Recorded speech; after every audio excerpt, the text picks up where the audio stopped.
CPIM polit ബ്യൂറോയ്ക്ക് നൽകിയ പരാതിക്കത്ത് ചോർന്നു. രാജേഷ് കൃഷ്ണ കോടതിയിൽ നൽകിയ മാനനഷ്ട കേസിലാണ് PBക്ക് നൽകിയ കത്തും ഉൾപ്പെടുത്തിയത്.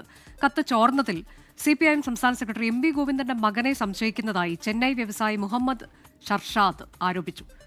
ഉമേഷ് ബാലകൃഷ്ണൻ വിശദാംശങ്ങളുമായി. ഉമേഷ്, ഇത് എന്ത് സംഭവിച്ചിരിക്കാം എന്നുള്ളതാണ്. ഇപ്പോൾ ഒരു പരാതി വന്നിരിക്കുകയാണോ ഈ വിഷയത്തിൽ? അനുജ, വീണ്ടും CPM നേതൃത്വത്തിന് വിവാദമാക്കിക്കൊണ്ടാണ് പുതിയ കത്ത് വിവാദം പുറത്തു വന്നിരിക്കുന്നത്. ഇതിന് ആസ്പദമായ സംഭവം എന്ന് പറയുന്നത്, കഴിഞ്ഞ പാർട്ടി കോൺഗ്രസിൽ രാജേഷ് കൃഷ്ണ എന്ന വ്യക്തിയെ ലണ്ടനിലെ വിദേശ പ്രതിനിധിയായി പാർട്ടി കോൺഗ്രസ് പ്രതിനിധിയായി ഉൾപ്പെടുത്തി. ആ സമയത്താണ് മുഹമ്മദ് ഷർഷാദ് എന്ന ചെന്നൈ വ്യവസായി ഫേസ്ബുക്കിൽ ഒരു പോസ്റ്റ് ഇടുന്നത്. ഇത്തരത്തിൽ രാജേഷ് കൃഷ്ണയ്ക്കെതിരെ മുൻപ് പാർട്ടി നേതൃത്വത്തിന് ഞാൻ പരാതി നൽകിയതാണ്, അതിൽ സാമ്പത്തിക ഇടപാടടക്കം ആരോപിച്ചുകൊണ്ടാണ് ആ പരാതി നൽകിയത് എന്ന രീതിയിൽ പോസ്റ്റ് ഇട്ടു. പിന്നാലെ രാജേഷ് കൃഷ്ണയെ ഈ സമ്മേളന പ്രതിനിധി എന്ന പാർട്ടി കോൺഗ്രസ് പ്രതിനിധി എന്ന നിലയിൽ ഒഴിവാക്കുകയും ചെയ്തു.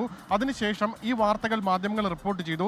ഈ മാധ്യമങ്ങൾക്കെതിരെ ഡൽഹി ഹൈക്കോടതിയിൽ ഇപ്പോൾ രാജേഷ് കൃഷ്ണ ഫയൽ ചെയ്തിരിക്കുന്ന ഒരു മാനനഷ്ട കേസിലാണ് ഈ പാർട്ടിക്ക് 2022 മുഹമ്മദ് ഷർഷാദ് നൽകിയ പരാതി കൂടി ഉൾപ്പെടുത്തിയിരിക്കുന്നത്. സ്വാഭാവികമായും മാധ്യമങ്ങൾക്കെതിരെ മാനനഷ്ട കേസ് എടുക്കുമ്പോൾ എന്തിന് ഈ പരാതിയുടെ പകർപ്പ് ഈ കോടതിയിൽ എത്തിച്ചുകൊണ്ട് അറ്റാച്ച് ചെയ്തു എന്നുള്ള ചോദ്യം എല്ലാം ഇപ്പോൾ നിൽക്കുന്നുണ്ട്. എന്തായാലും ഈ ഇത്തരത്തിൽ കോടതിയിൽ ഈ പരാതിയുടെ പകർപ്പ് എത്തിയതോടുകൂടി അത് മാധ്യമങ്ങൾക്ക് ലഭിച്ചു. എന്തായാലും പരാതിക്കാരനായ ചെന്നൈ സ്വദേശി മുഹമ്മദ് ഷർഷാദ് ഇപ്പോൾ വീണ്ടും ഒരു പരാതി CPM ജനറൽ സെക്രട്ടറിക്ക് കൊടുത്തിരിക്കുകയാണ്. സംസ്ഥാന സെക്രട്ടറി MV ഗോവിന്ദന്റെ മകനാണ് ഈ കത്ത് ചോർന്നതിൽ തനിക്ക് സംശയമുള്ളത് എന്നുകൂടി ആരോപിച്ചുകൊണ്ടാണ് ഈ കത്ത് നൽകിയിരിക്കുന്നത്. സ്വാഭാവികമായി തുടർ പ്രതികരണങ്ങൾ ഈ വിഷയത്തിൽ പുറത്തു വരേണ്ടതുണ്ട്. എന്തായാലും വലിയ വിവാദങ്ങൾക്കാണ് ഇപ്പോൾ തുടക്കം കുറിച്ചിരിക്കുന്നത്.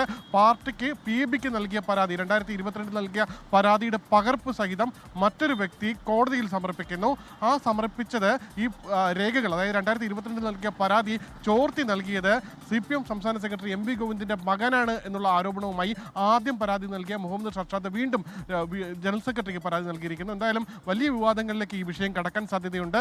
എന്തുകൊണ്ടാണ് ഈ മാനനഷ്ട കേസിൽ ഈ പരാതി കൂടി ഉൾപ്പെടുത്തിയത് എന്നുള്ള ചോദ്യവും നിലനിൽക്കുന്നു. അനുജ, ഉമേഷ് ബാലകൃഷ്ണനാണ് വിവരങ്ങൾ നൽകിയത്. ലോകത്തെവിടെയായാലും ഏത് സമയത്തും 24 വാർത്തകളും ഓഗ്മെന്റഡ് റിയാലിറ്റി പാക്കേജുകളും എക്സ്പ്ലെയിനറുകളും വിശദമായി കാണാൻ ഞങ്ങളുടെ YouTube ചാനൽ നിങ്ങൾക്ക് സബ്സ്ക്രൈബ് ചെയ്യാം.